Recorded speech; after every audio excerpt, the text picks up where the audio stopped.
Dr. John Alambella Azuma estimates in his 2001 book, The Legacy of Arab Islam in Africa, that over 80 million more black people died over that route. The Arab slave trade was so intense, bloody, merciless to say the least. The cruelty on African captives by the Arabs was beyond telling. Similar to the transatlantic slave trade, captured slaves were beaten to be weakened and chained together. However, captured victims in the sub-Saharan slave trade had to endure several weeks of walking through the desert, carrying loads for their new masters from West or East Africa, to where they were eventually sold in the slave markets: Cairo, Baghdad, Istanbul, Mecca, and other centers. These slaves played various roles in the economy of the Muslim world. They were used as servants, harem keepers, laborers in fields, mines, and hydraulic yards, and as cannon fodder in armies.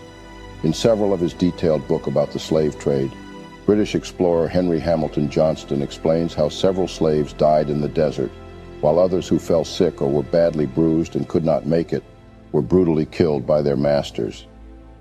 David Livingstone, the British missionary, traveler, and explorer, was so upset by the way the Arabs treated their African slaves that he wrote back home in the year 1870. These were his words: "In less than I take to talk about it, these unfortunate creatures, 84 of them, wended their way into the village where we were.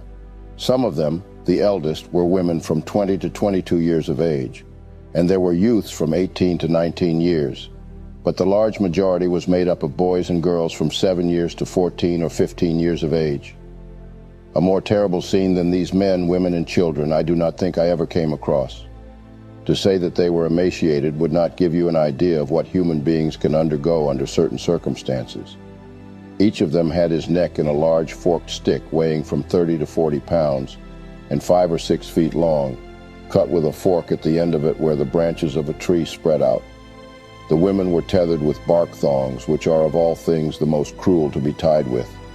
Of course, the bark thongs are soft and supple when first stripped off the trees, but a few hours in the sun would make them about as hard as the iron-round packing cases. The little children were fastened by thongs to their mothers. As we passed along the path through which these slaves had traveled, I was shown a spot in the bushes where a poor woman the day before, unable to keep up with the march and most likely to hinder it, was cut down by the axe of one of these slave drivers. We went on further and were shown a place where a child lay. It had been recently born, and its mother was unable to carry it from debility and exhaustion. So the slave trader had taken this little infant by its feet and dashed its brains out against one of the trees and thrown it in there. Such was the brutality meted out to the Africans by the Arabs. Looking at all this in a very factly honest manner,